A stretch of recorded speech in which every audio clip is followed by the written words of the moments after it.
Hello guys, சற்று முன் வந்த அண்மை தகவல் பார்த்தீங்கன்னா, தற்போது ஹைதராபாத் ராஜீவ்காந்தி இன்டர்நேஷனல் ஸ்டேடியமில் நடைபெற்று வரும் இந்தியா மற்றும் இங்கிலாந்துக்கு இடையேயான முதல் டெஸ்ட் போட்டியில் பார்த்தீங்கன்னா, டாஸ் வென்ற இங்கிலாந்து அணி பேட்டிங்கை தேர்வு செஞ்சுருந்தாங்க.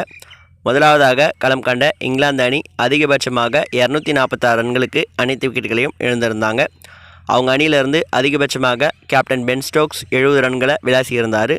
இந்தியா தரப்பிலிருந்து ரவிச்சந்திரன் அஸ்வின் மற்றும் ரவீந்திர ஜடேஜா தலா 3 விக்கெட்டுகளையும், பும்ரா மற்றும் அக்ஷர் பட்டேல் தலா 2 விக்கெட்டுகளையும் வீழ்த்தியிருந்தாங்க. பின்னர் 246 ரன்கள் பின்னிலையில் தங்களுடைய முதல் இன்னிங்ஸை துவங்கிய இந்திய அணி T20 ஃபார்மேட்டில் விளையாடுற மாதிரி அதிரடியாக செயல்பட்டிருந்தாங்க. குறிப்பாக இந்திய அணியுடைய இளம் வீரரான SSC ஜெய்ஸ்வால் பார்த்தீங்கன்னா வெறும் 70 பந்துகளிலே 76 ரன்களை விளாசியிருந்தார்.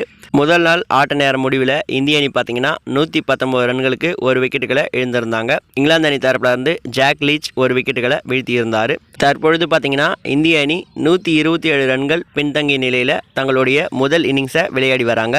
மேலும் இந்த போட்டியில் பார்த்தீங்கன்னா தமிழக வீரரான ரவிச்சந்திரன் அஸ்வின் 2 விக்கெட்டுகளை வீழ்த்திய போது உலக டெஸ்ட் சாம்பியன்ஷிப் வரலாற்றிலேயே 150 விக்கெட்டுகளை வீழ்த்திய 3வது வீரர் என்ற உலக சாதனையும், இந்திய அணி தரப்பிலிருந்து உலக டெஸ்ட் சாம்பியன்ஷிப் வரலாற்றிலேயே 150 விக்கெட்டுகளை வீழ்த்திய முதல் வீரர் என்ற பெருமையும் தமிழக வீரரான ரவிச்சந்திரன் அஸ்வின் பெற்றிருக்காரு. இவருக்கு முன்னாடி பார்த்தீங்கன்னா ஆஸ்திரேலிய அணியை சேர்ந்த பேட் கமின்ஸ் மற்றும் நேத்தன் லைன் 169 விக்கெட்டுகளை வீழ்த்தி முதல் இடத்துல 2 பேரும் இருக்காங்க. இதை பற்றி உங்களுடைய கருத்து என்ன அப்படின்றத மறக்காமல் கமெண்ட் பாக்ஸில் ஷேர் பண்ணுங்கள். மேலும் இது மாதிரி இன்ட்ரெஸ்டிங்கான தெரிஞ்சு நினச்சிங்கன்னா மறக்காமல் நம்ம சேனலை சப்ஸ்கிரைப் பண்ணிக்கோங்க. தேங்க்யூ ஃபார் வாட்சிங்.